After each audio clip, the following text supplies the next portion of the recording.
PSC chairman మంత్రివర్యులు శ్రీ నాదెళ్ల మనోహర్ గారికి,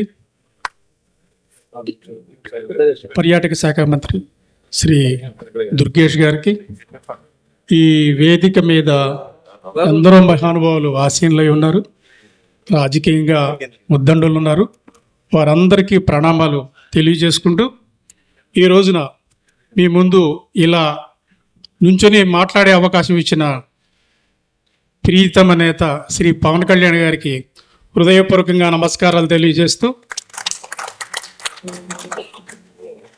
ఆవిర్భావ సభ అనగానే మనకి మచిలీపట్నం గుర్తొస్తుంది. మచిలీపట్నం ఆవిర్భావ సభ ఏ రీతిలో జరిగిందో మనందరికీ గుర్తుండే ఉంటుంది. అదేవిధంగా ఇప్పటం సభ, ఈ సభలు ఇంత విజయవంతం కావడానికి మన మంత్రివర్యులు మనోహర్ గారి దార్శనికత, ప్లానింగు ఎంతో దోహదపడుద్ది. అనుక్షణం ఆయన పక్క నుండి నేను పనిచేస్తాను కాబట్టి ఆయన ప్లానింగ్లో ఉన్న విశిష్టత ఏంటో నాకు బాగా తెలుసు. ఈ పిఠాపురం ఆవిర్భావ సభ నిర్వహణకు ముందు, అనుకోవడానికి ముందు మేము ఇంటర్నల్గా ఒక సమావేశం ఏర్పాటు చేసుకొని ఈ 14వ తారీఖున వచ్చే ఆవిర్భావ సభ గురించి అధ్యక్షుల వారితో మాట్లాడదామని ముందే మాట్లాడుకున్నాం. ఆ సందర్భంలో ఈసారి సభలా కాకుండా ప్లేనరీలా నిర్వహిస్తే బాగుంటుందన్న ఒక ఆలోచన చేసి ఆయన దగ్గరికి వెళ్ళాం. సార్ ఇలా అనుకుంటున్నాము, 14వ తారీఖు, మార్చి 14వ తారీఖు వస్తుంది, ఆ రోజున మనం ఏ విధంగా సభ నిర్వహించాలి, అది గతంలో నిర్వహించిన సభలాగానే చేద్దామా లేకపోతే ఈసారి అందుకు భిన్నంగా ప్లేనరీలా అన్నది చేద్దామన్నప్పుడు ఆయన ఒకటే అన్నారు, సమయం సరిపోతుందా? ప్లేనరీ చేయడం అంటే దేశవ్యాప్తంగా ఆ ప్లేనరీ వైపు చూడాలి, ఆ స్థాయిలో ఉండాలి మనం. అంత సమయం మనకిప్పుడు లేనందున ఈసారికి గతంలో వలె మీరు ఆవిర్భావ సభకు ఏర్పాటు చేయండి అన్నారు. సార్ సభ ఏరియా ఎక్కడ సెలెక్ట్ చేయమంటారు? ఇంకెక్కడ, మన పిఠాపురం అన్నారు. సో ఆ విధంగా పిఠాపురంలో ఈ సభ చేయాలని నిర్ణయం జరిగింది. సభ ముందు ఎప్పట్లాగానే మనం భారీగా ఎక్సర్సైజ్ చేస్తాం.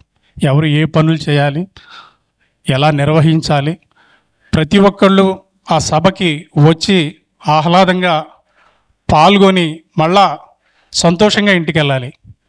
దానికోసం ఎటువంటి చర్యలు తీసుకోవాలనే దాంట్లో భాగంగా కొన్ని కమిటీలను వేశాం. స్థూలప్రాయంగా ఈ రోజున మన మీటింగ్ కూడా అందుకు ఉద్దేశింది కాబట్టి నేను సూక్ష్మంగా చెప్తాను, తర్వాత మనోహర్ గారు దాని గురించి పూర్తి వివరాలు మీకు తెలియజేస్తారు.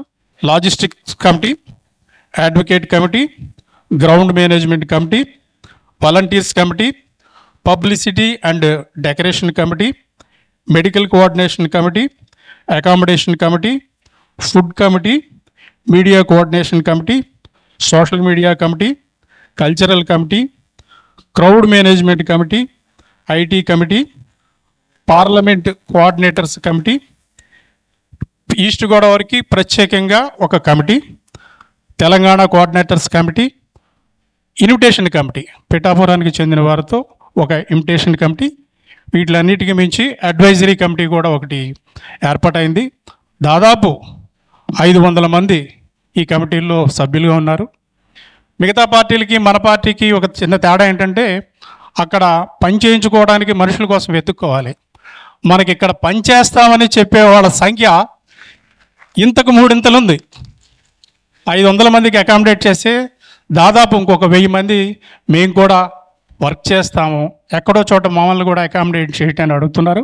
అందుకని అటువంటి పని చేయాలనే కోరిక ఉన్న ప్రతి ఒక్కరికి ఏదో ఒక కమిటీలో అవకాశం కల్పించి ఈ సభ నిర్వహణలో పాల్పంచుకునే విధంగా ప్రయత్నం చేస్తున్నాము. ఇంకొక చిన్న విషయం, ప్రతి పార్లమెంట్కి ఒక కోఆర్డినేటర్ను వేశాం. ప్రతి పార్లమెంట్ పరిధిలో 7 అసెంబ్లీ నియోజకవర్గాలు ఉన్నాయి. పార్లమెంటరీ కోఆర్డినేటర్గా వేసిన వారు చేయవలసింది ఏంటంటే ఒక్కొక్క నియోజకవర్గం నుంచి కనీసం 3 3 ఏళ్ళు 21. ఇంకా పనిచేసే వాళ్ళు ఎక్కువ ఉంటే ఇంకొక 2-3 తీసుకోండి. అందులో మన మహిళా సోదరులకు కూడా అవకాశం కల్పించండి. మీరు ఈ పేర్లు వెంటనే సిద్ధం చేసి ఆ జాబితాని కేంద్ర కార్యాలయానికి పంపించినట్టయితే మేము తక్షణం వాటిని విడుదల చేస్తాము. అదేవిధంగా ఇప్పుడైతే ఏ కమిటీలు అయితే ఉన్నాయో అందులో సభ్యులుగా ఉన్నారో వీళ్ళందరికీ రేపు కాల్ కాన్ఫరెన్స్ ఉంటుంది. పూర్తి వివరాలు ఆ కాల్ కాన్ఫరెన్స్లో మనోహర్ గారు మీ అందరితో షేర్ చేస్తారు. Thank you very much.